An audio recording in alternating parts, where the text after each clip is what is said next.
Hello बच्चों, आज हम पढ़ने वाले हैं प्रश्नावली 12.1 का क्वेश्चन नंबर 4, जिसमें क्वेश्चन दिया गया है भुजा 7 सेंटीमीटर वाले एक घनाकार ब्लॉक के ऊपर एक अर्धगोला रखा हुआ है।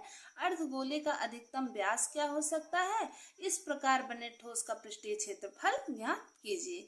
तो हमें क्या बताया गया है कि एक घनाकार ब्लॉक के ऊपर क्या रखा गया है? एक वो गोला रखा गया, अर्ध गोला रखा गया। तो चलिए हम यहाँ पे बना लेते हैं। ये क्या हो गया? ये हमारा हो गया एक घनाकार ब्लॉक बनाते हैं।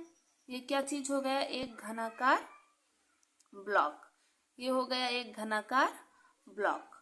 अब जिसके ऊपर क्या रखा गया है और इसकी भुजाएं कितनी हैं? इसकी भुजाएं हैं 7 सेंटीमीटर। सारी भुजाएं 7 सेंटीमीटर हैं और इसके ऊपर एक अर्धगोला रखा है, यानी कि यहाँ पे इसके ऊपर एक क्या रखा गया है? अर्धगोला रखा गया है। इसके ऊपर क्या रखा गया है? एक अर्धगोला रखा गया है। यहाँ पे क्या है? एक अर्धगोला है।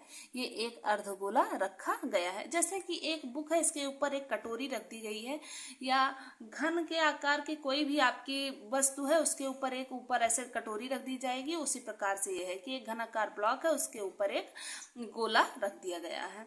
अब इसमें कहा गया है अर्धगोले, इस जो गोले का अधिकतम व्यास, मतलब यहाँ से यहाँ तक इसका व्यास कितना है। तो हम यहाँ पे देख रहे हैं कि ये जो घन है इसकी भुजा कितनी है? 7 सेंटीमीटर। तो जो गोला रखेंगे इसी के भुजा के अंदर ही तो रखेंगे, अंदर या तो इसके बराबर रखेंगे, इसके बाहर तो रख नहीं सकते। तो इसका मतलब कि ये जो इसकी भुजा है ये कितनी सेंटीमीटर है? 7 सेंटीमीटर है। तो ये गोले का जो व्यास होगा कितने सेंटीमीटर का होगा?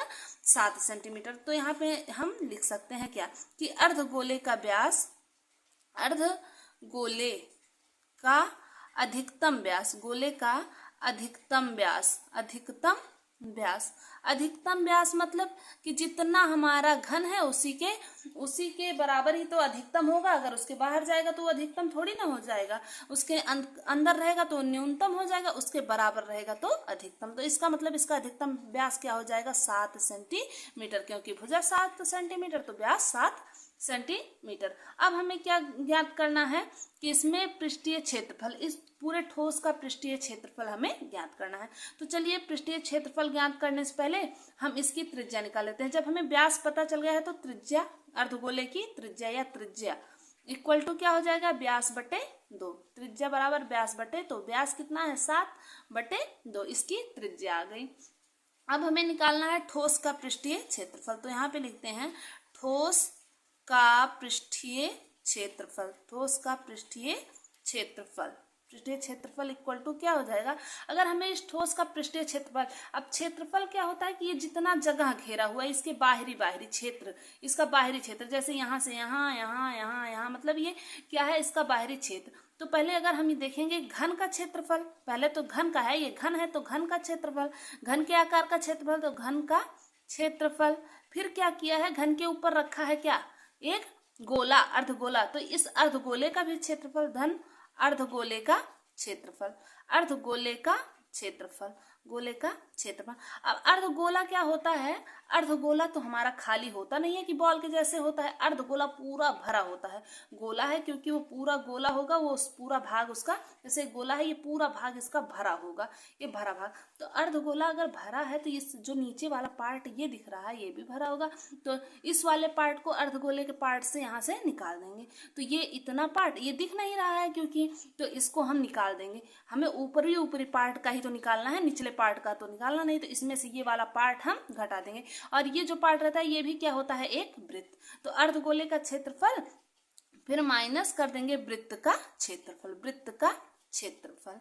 आशा करती हूँ कि इतना आपको समझ में आ गया होगा कि ये घन का क्षेत्रफल, फिर अर्धगोले का क्षेत्रफल, उसमें से ये वृत्त तो दिख नहीं रहा है तो वृत्त का क्षेत्रफल हम घटा देंगे। तो चलिए इतना, अब हमें जो पता है उसकी वैल्यू रख देंगे। घन के क्षेत्रफल का फॉर्मूला क्या होता है? 6a² होता है।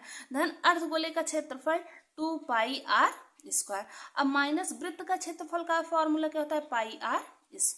अब यहाँ पे देखिए 6a², अगर 2πr² में से 1πr² घटा देंगे तो क्या हो जाएगा? 2 में से घटाएंगे 1πr² या πr²। अब जो वैल्यू हमें पता है वो वैल्यू यहाँ पे पुट कर देते हैं।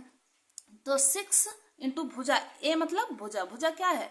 7 × 7, धन यहाँ पे पाई की वैल्यू हमें 22/7 रख देनी है, 22/7।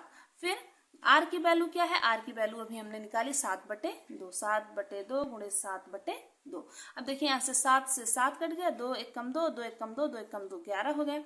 अब यहाँ पे 6 गुणे 7 सता 49, 7 सता 49 धन 11 सते 77/2, 2 बचा है ना, तो इसको यहाँ पे लिख देंगे। अब इसको हम काट देंगे, 2 तिहाई 6, 2 अट्ठे 16 और 2 पंचे 10, 38.5। अब 6 से इसको मल्टीप्लाई करेंगे, 6 नवाई 54 के 4 हासिल 5, 6 चौक 24, 24 और 5 29, तो 294 धन 38.5। अब इसको आपस में जोड़ देंगे, तो यहाँ पे दशमलव लगेगा, 0 बढ़ा देंगे तो 0 में 5 जाएगा, तो 5.84 8 4 12 हासिल 1, 9 1 10, 3 13 के 3 हासिल 1 2 और 1 3, मतलब 332.5 सेंटीमीटर स्क्वायर इसका हो गया आंसर। ये हम पढ़ते हैं क्वेश्चन नंबर 5, जो दिया गया है, एक घनाकार ब्लॉक के एक फलक को अंदर की ओर से काटकर एक अर्धगोलाकार गड्ढा इस प्रकार बनाया जाता है कि अर्धगोले का व्यास घन के एक किनारे के बराबर है। शेष बचे ठोस का पृष्ठीय क्षेत्रफल हमें ज्ञात करना है। जैसे हमने 4 नंबर वाला लगाया, उसी का जस्ट अपोजिट ये 5 नंबर वाला है। उसमें ऊपर से एक अर्धगोलाकार जोड़ा गया था और इसमें वही अर्धगोलाकार उसमें से काट लिया जा रहा है। तो चलिए इसका हम डायग्राम बना लेते हैं। ये क्या हो गया, हमारा घनाकार ब्लॉक हो गया। ये क्या है, घनाकार ब्लॉक हो गया, ये हो गया ब्लॉक। अब इसमें से क्या किया गया है कि एक अर्धगोलाकार गड्ढा काट लिया गया है। इसके एक फलक, ये जो एक ये है, यहाँ से एक, इस फलक से एक अर्धगोलाकार गड्ढा, ऐसे मतलब यहाँ पे एक गड्ढा, यहाँ से एक गड्ढा इसके अंदर से काट लिया गया है। यहाँ से इसके अंदर से एक गड्ढा काट लिया गया है, इसके अंदर से एक गड्ढा काट लिया गया है इसकी घनाकार ब्लॉक के। जैसे एक ब्लॉक है और ब्लॉक के अंदर एक कटोरी के जैसी आकृति में उसके अंदर ऐसे गड्ढा करके निकाल लिया जाए, तो ये क्या हो गया, निकाल लेंगे तो यहाँ पे हो जाएगा ये अर्धगोलाकार गड्ढा हो जाएगा। अब इसमें कहा गया है कि अर्धगोले की व्यास घन के एक किनारे के बराबर है।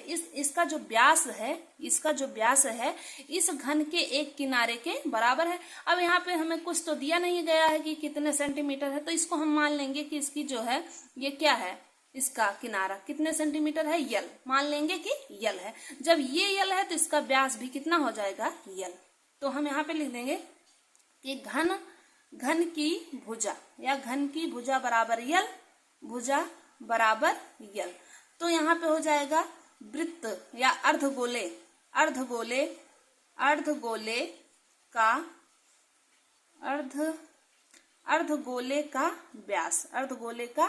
व्यास बराबर कितना हो जाएगा, यल। अर्धगोले का व्यास भी जब इसकी भुजा के बराबर है तो यल हो जाएगा। अब जब हमें व्यास पता चल गया है तो अर्धगोले की त्रिज्या हम निकाल लेंगे। अर्धगोले की त्रिज्या क्या हो जाएगी, व्यास बटे 2, इसका मतलब यल/2, इतना हमें पता चल गया। अब यहाँ से हमें जो कहा गया था इसकी त्रिज्या ये सब हम निकाल लिए। अब इसका पृष्ठीय क्षेत्रफल, इस ठोस का, ये जो बना है पूरा ठोस, इसका पृष्ठीय क्षेत्रफल हम निकालेंगे। तो चलिए ठोस का पृष्ठीय क्षेत्रफल, ठोस का पृष्ठीय क्षेत्रफल क्या हो जाएगा, पृष्ठीय क्षेत्रफल घन का क्षेत्रफल, पृष्ठीय क्षेत्रफल बराबर घन का क्षेत्रफल। अब घन का क्षेत्रफल, अब बच्चे करते हैं यहीं पे गलती, वो कहेंगे अब इसमें से ये गोला निकाल दिया गया है, इसका मतलब इस गोले का क्षेत्रफल हम घटा देंगे, लेकिन हो गई यहीं पे गलती, यहाँ पे घटाएंगे नहीं। देखिए क्षेत्रफल जो निकल रहा है, जो यहाँ से निकला है वो तो आयतन है ना, क्षेत्रफल इसका तो ये बढ़ रहा है ना, क्षेत्र तो इसका जैसे यहाँ से निकाला गया तो इतना यहाँ से आया, इतना क्षेत्र अंदर तो बढ़ा, तो इसका क्षेत्र बढ़ रहा है, तो यहाँ पे जुड़ेगा, घटेगा नहीं। यहीं पे करते हैं बच्चे गलती, फटाक से घटा देते हैं और हो जाता है आंसर गलत। अब यहाँ पे हम इसको घटाएंगे नहीं, इसको क्या कर देंगे, जोड़ देंगे। क्या करेंगे, अर्धगोले का क्षेत्रफल जोड़ देंगे, अर्धगोले का क्षेत्रफल। फिर यहाँ पे अब एक और कंडीशन हमें समझनी है। यहाँ पे जब अर्धगोले का क्षेत्रफल हमने घटा दिया, जोड़ दिया, घटाए नहीं है ना, जोड़े हैं, यहाँ पे हमने जोड़ दिया है। अब देखेंगे कि ये जो ऊपर वाला पार्ट है जो हमको दिख रहा है कि वृत्त है, ये तो कोई क्षेत्र लिया नहीं है, तो इस वाले पार्ट को हम क्या कर देंगे, इस वाले पार्ट को अब घटा देंगे, क्योंकि हमें यही क्षेत्रफल ही तो ज्ञात करना है। ये निकल गया, इतना पार्ट है ही नहीं, नीचे से ये अर्धगोले का पार्ट है, इतना पार्ट तो नहीं है ना, तो इसको क्या कर देंगे, माइनस वृत्त का क्षेत्रफल, वृत्त का क्षेत्रफल कर देंगे। अब हमें वैल्यू पता है, हम सारी वैल्यू पुट करेंगे। घन के क्षेत्रफल का फॉर्मूला होता है 6a² प्लस अर्धगोले के क्षेत्रफल का फॉर्मूला क्या होता है 2πr² हो जाता है, और वृत्त के क्षेत्रफल का फॉर्मूला हो जाता है πr²। अब यहाँ से देखिए 6a² प्लस 2πr² में से πr² घटाएंगे तो हो जाएगा πr² हो जाएगा। अब πr² जो हो गया, अब हमें जिसकी वैल्यू पता है उसकी वैल्यू हम पुट कर देंगे। यहाँ पे हमें भुजा क्या दी गई है, इस भुजा, ये जो ए हम लिखे हैं यहाँ पे भुजा को हमने क्या मान लिया है यल, तो यहाँ पे भुजा की जगह पे l² रख देंगे, धन पाई और r त्रिज्या भी हमने निकाला, त्रिज्या क्या निकाला l/2 का होल स्क्वायर इंटू l/2, ऐसे भी हम कर सकते हैं। अब चलिए यहाँ पे 6l² धन πl²/2, πl²/2, 2 दूना 4, यहाँ पे l²/4 इतना हो जाएगा। अब देखिए यहाँ से हम कुछ कॉमन ले सकते हैं, क्या कॉमन लेंगे, देखिए यहाँ पे l² दोनों में दिख रहा है, l² को हमने कर लिया कॉमन। अब यहाँ पे क्या बचा 6 बचा बटे π/4, इतना बच गया।